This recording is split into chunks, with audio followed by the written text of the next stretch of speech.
Une naupe, c'est ce petit boudin là, enfin ces 3 petits boudins qui ressortent. Donc aujourd'hui le but de la vidéo c'est de vous montrer comment tricoter cette petite boule. Donc je vais la faire à 4 mailles du bord.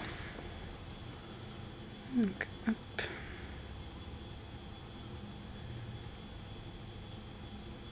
Donc je tricote 4 mailles à l'endroit.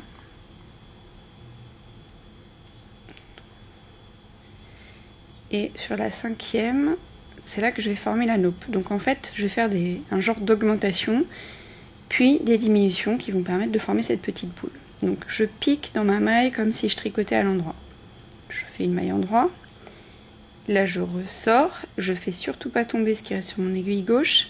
Je passe mon aiguille droite derrière l'aiguille gauche et là je fais un jeté sur mon aiguille droite. Je retricote le morceau de maille là qui me reste sur l'aiguille gauche à l'endroit. Je passe à nouveau mon aiguille droite derrière l'aiguille gauche et je refais un jeté. Et je tricote encore une fois ce petit bout de maille qui reste à l'endroit. Donc du coup, à la place d'une maille, j'en ai 5 qui ont été formées en fait. Je ne sais pas si vous voyez bien, on a 5 mailles, un petit peu emmêlées. 1, 2, 3, 4, 5. Donc là, je vais retourner mon ouvrage. Et je vais tricoter mes 5 mailles que je viens de former à l'envers. Donc, point envers classique, hein, il y a rien de sorcier. Donc par contre, c'est un petit peu serré en général, hein, c'est un peu le souci. En plus, j'ai de la petite laine. 2,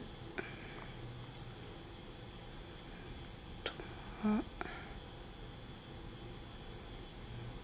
4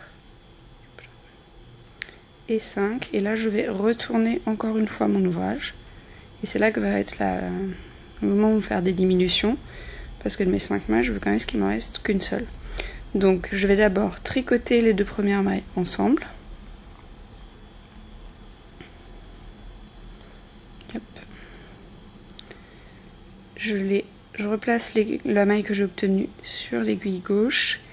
Et je vais en fait rabattre les 3 mailles qui me restent par-dessus la première. Donc une maille d'abord. Fais attention de ne pas perdre la première maille. Donc une maille rabattue, une deuxième maille rabattue et une troisième rabattue. Et voilà, j'ai plus qu'une seule maille que je repasse en fait sur l'aiguille droite. Et là, j'ai ma boule qui a été formée. Donc après, je peux continuer mon tricot. Donc un point endroit, je serre assez comme ça pour bien faire ressortir la petite boule. Et voilà la naupe.